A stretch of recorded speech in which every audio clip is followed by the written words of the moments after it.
Vou convidar aqui para a nossa conversa um homem da Fajã de Baixo. E depois, mais à frente, vamos ainda fazer uma surpresa e vamos recordar aí um desses muitos momentos que tivemos a falar. E este homem da Fajã de Baixo é um dos responsáveis por este livro. Isto mais do que um livro, é um documento importantíssimo. É um livro absolutamente delicioso que foi lançado pela Junta de Freguesia da Fajã de Baixo e que serviu não só para assinalar o Dia do Teatro, mas onde faz uma verdadeira homenagem, não só fotográfica, mas documental, acerca do teatro amador que se fez durante, principalmente, os anos 50 e 60 na freguesia da Fajã, no concelho de Ponta Delgada, onde nos encontramos. E um dos responsáveis, um dos grandes culpados por este sucesso é o nosso próximo convidado. Eu chamo aqui para se juntar à conversa connosco o Sr. João Carlos Carreiro, não é José Carlos? João Carlos Carreiro, ele aqui está. Olá, João Carlos, boa noite. Gostou de ouvir o Pedro, uma voz fabulosa, não é? Faça o favor da Fajã de cima, faça o favor de sentar. Costuma ser ao contrário, mas não faz mal, ficamos bem na mesma. Isto, assim ficamos, já estou com o lugar quentinho, não é? É assim. Amigo João, muito obrigado por ter vindo, é um prazer enorme tê-lo aqui, até porque este livro que aqui temos, que serviu para assinalar o Dia Internacional do Teatro, que foi promovido pela Junta de Freguesia da Fajã de Baixo, era um documento que se impunha, não é? Fazia mesmo falta. Esta brochura vem materializar uma homenagem que foi feita a todos os intérpretes do Teatro Popular há 3 anos, exatamente há 3 anos, em 2010. Portanto, as coisas não tinham ficado ainda materializadas. Nós, já há 3 anos, havíamos dado o nome a 2 ruas de 2 grandes atores, Jovelino Pimentel e Osvaldo Medeiros, e fizemos um memorial de todos os intervenientes do teatro, e está lá numa pequena praça da Fajã de Baixo. De facto, essa gente, alguns deles foram sendo silenciados pela morte física, mas mantêm-se na memória, para já, dos familiares, e mantém-se na memória de muitos sobreviventes. E é importante que também se mantenha na memória coletiva da Fajã de Baixo, porque foi, de facto, uma época bastante marcante na freguesia. O que é que, efetivamente, a Fajã de Baixo tinha? Isto era alguma coisa que tinha na água? O que é que se passava? É que havia talentos enormíssimos para o teatro, efetivamente, não é? Pois, isso já vem desde o princípio do século. Desde o princípio do século XX. Há um homem que é muito importante em todo este processo, que é José Barbosa, e depois aparecem outros.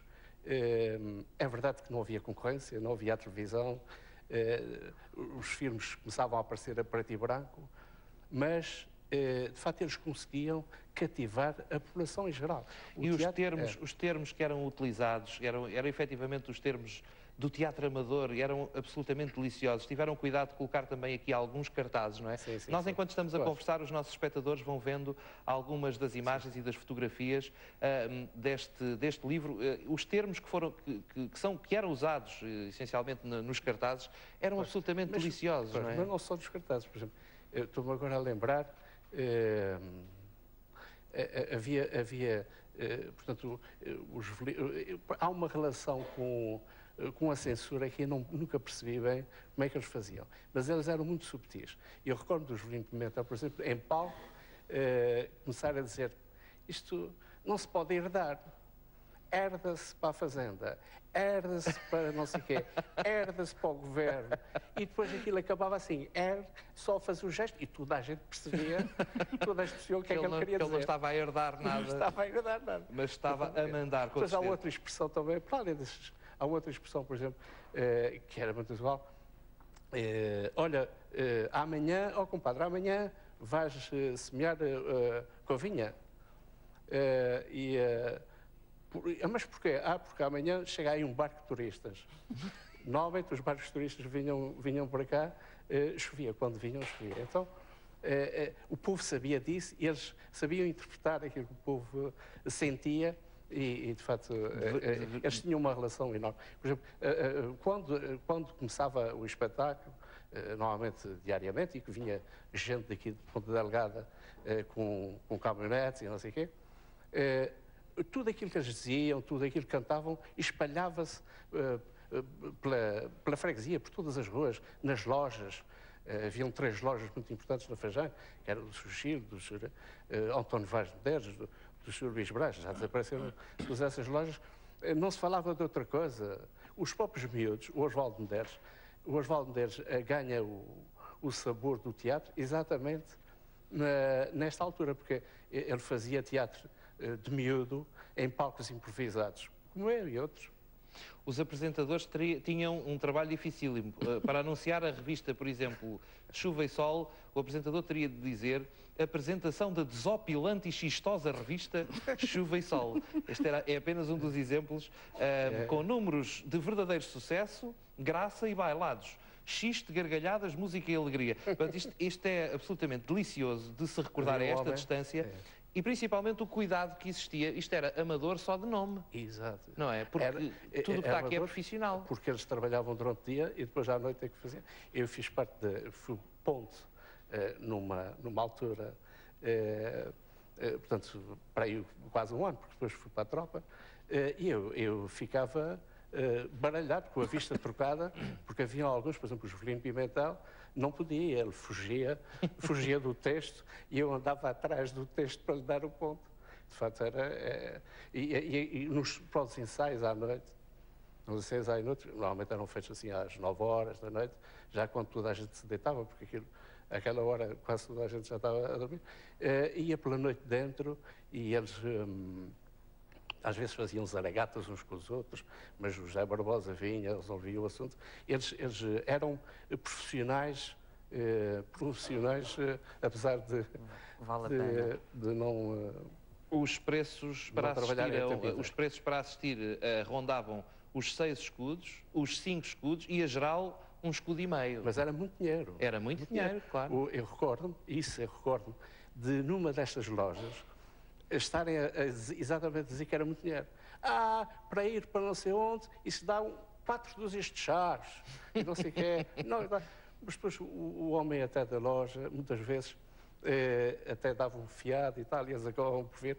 Toda a gente ia ao teatro. Toda a gente ia ao teatro para ver coisas como, por exemplo, isto haverá muita gente que está a ouvir-nos agora e a recordar. É verdade, a Orquestra Ilha Verde, é verdade. Já há quantos anos não havia falado da Orquestra Ilha? Até havia uma Orquestra Ilha Verde para acompanhar este original programa, por exemplo, que se chamava Chuva a Potes, uma revista, que tem aqui um elenco absolutamente delicioso de gente que, olhando, e eu estou a dizer isto porque os nossos espectadores estão a ver também nesta altura, vendo as suas caras, as suas poses de verdadeiros artistas de cinema, quer dizer, isto era uma pose de verdadeiro cinema.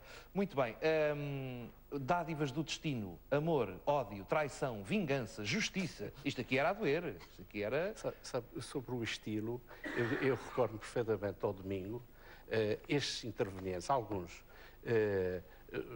juntarem-se, pronto, feito, com indumentária tipo a La Belle Époque, com calça branca, com os chapéus assim e tal, e as senhoras todas muito bem pintadas, muito perfumadas, coisa que fazia um contraste com a vida que nós levávamos ali ao lado. Portanto, eles, de facto, alguns viviam, de facto, por exemplo, o Sr. Jaime Tavares Silva era um homem que vivia perfeitamente, ele é que era o apresentador da maior parte das revistas, e ele, de facto, vivia aquilo por dentro, com o coração e com tudo. Era, de facto, tal e qual.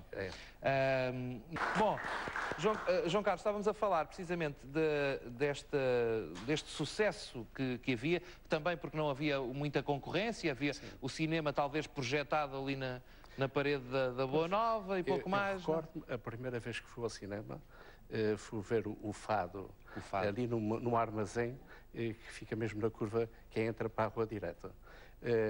E nessa altura, o palco tinha ainda me recordo de perguntar isso, 2 panos, um com chuva e outro com vento, um com chuva e outro com sol. E eu perguntei, mas porquê é que foi? Porque isso é uma peça de teatro, Sol e Chuva. Sol e Chuva. Estava há pouco aqui a contar-nos que viveu também essa, na Ilha Terceira, enquanto esteve a estudar no seminário, sim. O nascimento também na Terceira, por exemplo, do teatro, e conheceu Álamo Oliveira nessa altura. No seminário, eu fiz parte de algumas peças do Gil Vicente, Falsa dos Almocreves, A Barca do Inferno, mas, sobretudo, o seminário nessa altura teve um homem excepcional, honra lhe seja feita também, que foi Padre Coelho de Sousa, que é muito conhecido em Angra e nos Açores. Ele, de facto, fez várias peças de teatro e os alunos, na altura do seminário, fizeram grandes interpretações. Mas não é o estilo do nosso teatro popular. Nós depois vinhamos aqui a férias e não era muito próprio para o nosso estado de seminaristas irmos às revistas, mas íamos e de facto ficávamos deslumbrados com o cenário, com a vida, porque o teatro revista tinha umas partes românticas também. O Hermínio Arruda cantava e muito bem nessa altura. De facto, era o famoso São Miguel, serás sempre a minha terra, exato. Nasce também num destes... Pois, mas havia outras na altura. Claro, claro. Bom, quem foi que disse? Este livro tem a colaboração de muita gente, que foi, mas sim, fica a homenagem também à Junta de Freguesia pela coragem de ter feito este trabalho, não é? Uhum. E eu quero, efetivamente, agradecer-lhe muito a sua presença, o facto de nos ter vindo dar a conhecer e ter recordado connosco durante breves minutos, é verdade, o tempo que demora a folhear isto, estaríamos horas a conversar com certeza sobre as histórias que aqui estão e muito obrigado pela sua presença. Quero convidá-lo a assistir a mais um tema do Pedro. É sempre muito delicioso, bem. Não é? Muito bem. Fica então, na Feijão de Cima. Fica na Feijão de Cima. Às vezes na Feijão de Cima só vem água barrenta. Só vem água lá de cima, não é?